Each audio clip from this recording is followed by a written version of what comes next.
Once upon a time, King Alaric sat on a golden throne in the colorful realm of Verdania, a wise and honorable king. His heart was burdened with concern even if his kingdom prospered and his people loved him. Although Princess Elira, his only daughter, had reached marriage age, no suitor felt qualified for her grace, intelligence, or energy. The king's dismal attitude was seen by his trusty sage, the mystical and shrewd Sorin, who visited the palace one day. Sorin questioned, "Your Majesty, why such gloom on a day so bright?" King Alaric let out a long sigh. "My kid deserves a match as remarkable as she is. Still, none of a prince, warrior, or nobleman has shown himself suitable." Thoughtfully stroking his silver beard, Sorin asked, "Could I look at her celestial chart? The stars show what the eyes cannot see." The king nodded, and Sorin, the princess's horoscope. A flicker of wonder and want appeared in his eyes as he studied the old symbols. He came to see she is meant for brilliance. Whoever weds her will rule over empires, maybe the globe, not only in rank. But ambition now distorted Sorin's wisdom.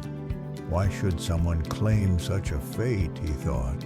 Should I wed her, I will transcend mere sage, a supreme ruler. Covering his actual goals, Sorin spoke sharply to the king.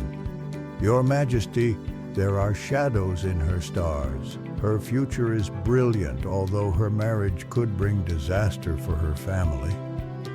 Paled the king.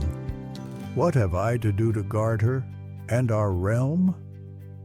"Trust in destiny," Sorin said with a false sincerity.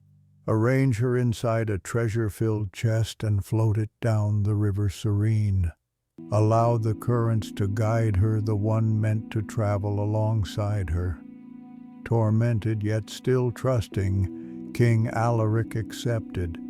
Shocked and perplexed, Princess Elira followed her father's orders. She said a prayer within the velvet and gem-lined chest, and let tears trickle down silk like rain. Driven simply by the delicate whisper of the wind and the gentle pull of the River Serene, the chest floated beneath the moonlight, glittering like a holy relic as it drifted into the unknown. Its jeweled lid glows silver from the stars above, giving it the appearance of a treasure from another planet. While owls hooted quietly in the distance, bearing evidence of this terrible journey, the trees lining the riverside stood silent as if in respect. It was a moment caught in time, full of mystery, hope, and the unseen threads of fate straying across the black seas. Following a hard day of hunting in the forest, a young prince called Kael rested with his guards far downstream.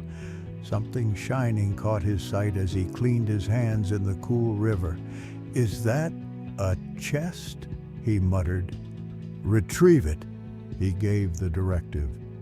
His guys hauled the elaborate chest ashore. They opened it baitedly and gasped.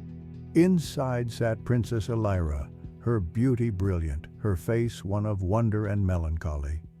Kael moved forward softly. "Who are you, and what brings you to me this way?" Elira told her story with a quivering but under-control voice. "My father worried that our family would be ruined by my fate. He handed fate to me." Touched by her integrity and fortitude, Kael bent down before her. "Then let me be the one to bear that fate. You will marry me?" Heart bursting with hope, Elira nodded through tears. Kael set a golden ring on her finger, so securing their link. Back in Verdania, Sorin excitedly anticipated the chest. His plan was almost finished.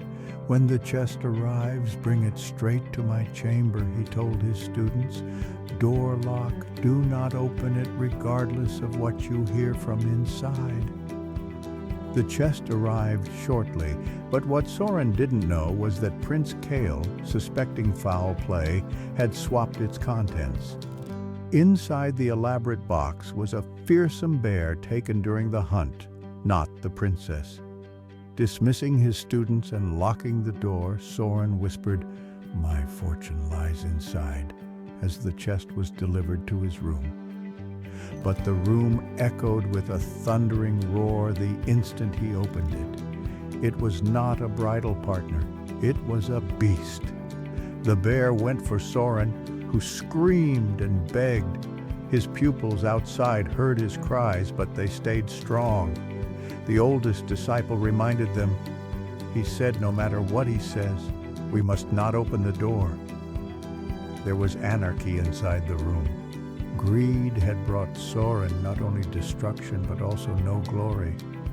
This story of fate, lies, and destiny shows us that paths to ruin are those of greed and manipulation. Blinded by self-serving ambition, Sorin gave up virtue and knowledge, therefore ensuring his doom. Prince Kael, on the other hand, behaved honorably, bravely, and with respect for fate. His humility won him not only love but also a future rich in serenity and wealth. The story of the chest of destiny encourages us to believe in the journey, to act morally, and to realize that what is destined for us will come in its time, usually in ways we least expect.